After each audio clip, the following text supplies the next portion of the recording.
do brands add colouring to their rums? And does that colour make a difference to the final taste? Now, there's a couple of things to kind of chat through in this video, but it's a question that does come up all the time. Like, why do, I mean, the first question is, do they add colour? That, I mean, that's to some of the newcomers, you know, that's kind of a moment in itself. But why do they add colour? That's the sort of next step in that conversation. Now, yes, the vast majority of rum brands do add colour to their rum. That should not be a bombshell to most people. That should be kind of, after you think about it, a kind of logical thought. But the reason why brands do add some colouring can differ from brand to brand. For example, you know, there's obviously two completely different categories of rum here in front of me, and actually probably not the best example. I might kind of have a little change. Actually, that took a bit of brain power to try and work out the direction I was going there, so I won't. I'll leave it there. But yes, these brands do all add sugar. Now, there is a difference. We have to distinguish between some rums in a brand compared to the rest of the range, if that kind of makes sense. Let's just take Dawley's, for example, or you could look at Appleton and things like that. Now, the Foursquare, the ECS, will not use colouring. They don't need to use colouring. But stuff like this does. But we are talking negligible amounts. You know, in a lot of cases, I think the number is 0.01 grams per litre, something like that. We are talking tiny, minuscule amounts. But the reason these brands do it is purely for consistency.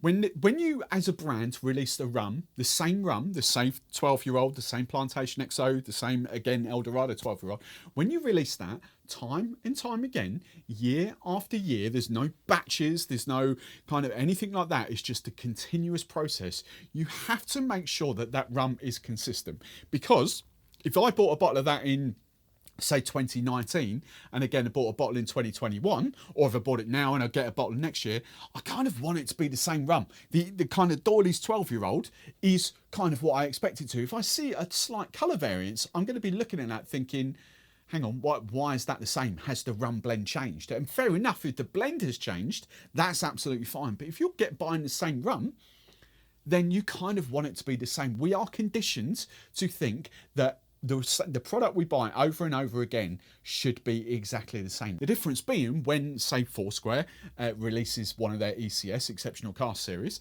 then they do not need to colour because it is rum from one cask. It doesn't make a difference to them whether the next release that they do is a different shade, 3 shades darker, whatever. It makes absolutely no difference because you are buying a single cask rum, not a kind of blended rum that's repeated over and over and over again. So that's the first reason, consistency. The second reason is a little bit below the belt for those that don't really understand what's going on, because let's just, and I don't want this to be a hate on spiced rum, but let's just talk about a lot of what I would call non-authentic spiced rums, rum spirit drinks, and I talk about that in a video later on this channel as well. Now, quite a lot of the spiced rums that you see are actually white rums, unaged rums, clear rums, silver rums, whatever you want to call them. A lot of them add colour because who wants to buy a spiced rum that's clear? We are, again, conditioned from the days of Captain Morgan's, from the days of Sailor Jerry, from the days of Bacardi, insert other spiced rum here from way back in the days, like 10, 15, 12, 20 years ago, maybe. I can't think when Captain Morgan's came out now. It must be then. But, you know, we are conditioned to think of spiced rums as gold, brown. Let's just call them brown. Brown rums, amber rums, whatever. So sometimes, I'm not saying all of them, but sometimes those rums will be unaged rums. So they simply add spices and colouring to kind of give the illusion that it's an older rum. But they're not. And the majority are unaged rums.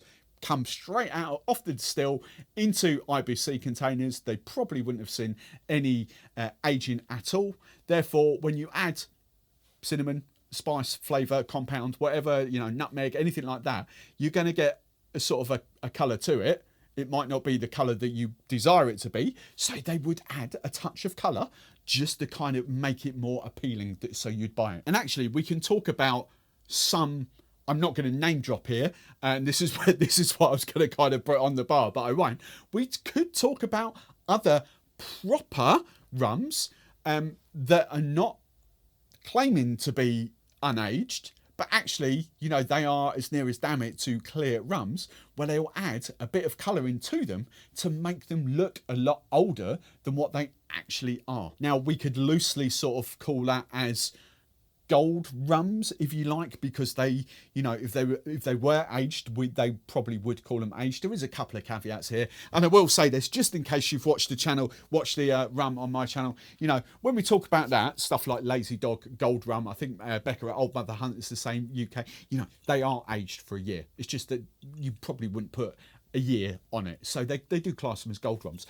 What I'm talking about is actually rums that do sort of give off the general impression with marketing speak that they are a lot older than what they actually are. I just want to take a quick moment to thank today's show sponsors, which is Stratford Soda. It's an ongoing long-term arrangement. I flipping love these rum mixers, the only brand dedicated to rum in the UK. We've got 4 in the range. We've got the tropical with the spiced, the citrus and the hedgerow. I talk more about them on my other channel. There's going to be loads of shorts dropping soon. Cocktail, 3 ingredient cocktails. Give them a go with that. Low in sugar, low in carbonation, low in fizz. They don't make you burp, but if you want to try them, if you're in the UK and you want to try them, you get 50% off your first ever order of taster packs and party packs. There's a link in my description that will auto populate at checkout, so go and check them out. Now, just before I get on and talk about whether that colour adds taste or makes a rum taste different, let's just talk about the dark rums, the black rums. And yes, I will include Kraken in this, even though it's a spiced rum. But you know, you think your Goslings, you think your Worthy 109, you think some of the UK rums that I absolutely like, dark rums, Rose Mullion dark rum. There's loads. Myers is another one. You know, there's loads of dark rums out there. Now, there's 2 ways that they can get colour into that. They can char the inside of the barrels, so the inside of the barrels are effectively burnt, if you like, and that does take on a bit of colour. But the other way, more traditional, especially if you're higher volume, is to add a lot darker colorants to get that dark rum vibe. And this is the big misconception, especially from I don't want to call spiced rum fans like entry level, because I love my spiced rum. I do. I keep making that, but I've got into proper spiced rums, which I'll talk about in a separate video. But you know, you can't tell me that Kraken, for the volumes they turn over, A, see a charred cask, or B, is that colour through aging. It's just impossible, because the volume that they are at is just absolutely impossible. So yes, that is coloured to make it that colour. Am I saying it's a white rum? I don't know. I cannot say for that for sure. I would guess that it's pretty much a white rum, because again, the volumes they go to, they haven't got flipping time to age it.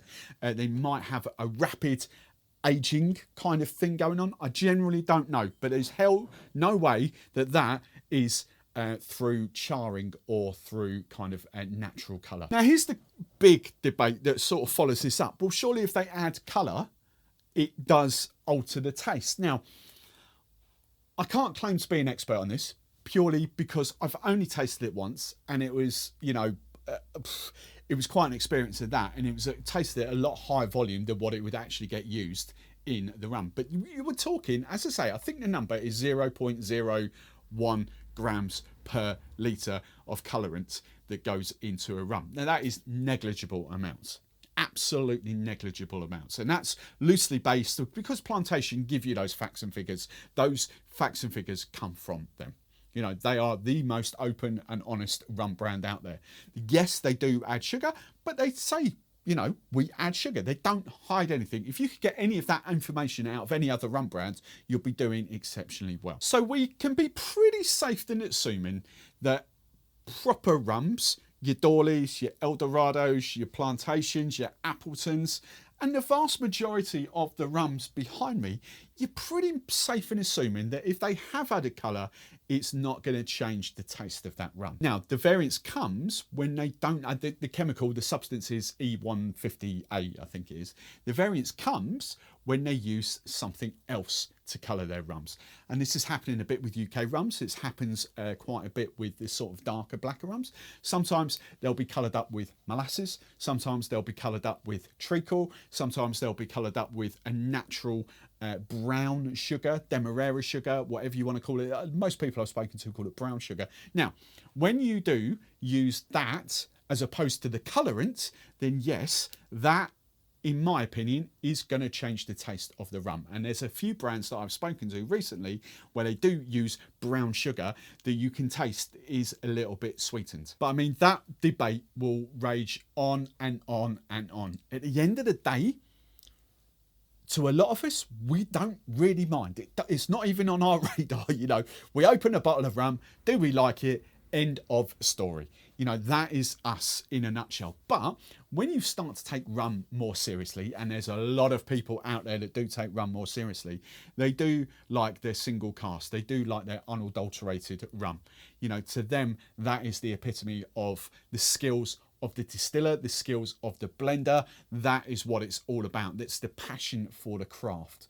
But when you're at a level where you're just enjoying rum, doesn't really make any difference. We like to know what we're actually drinking, but it doesn't make a huge difference. Now, if you've loved this video, there's a couple of things you can do. Make sure you subscribe. If you've not subscribed to this channel, make sure you give us a subscribe.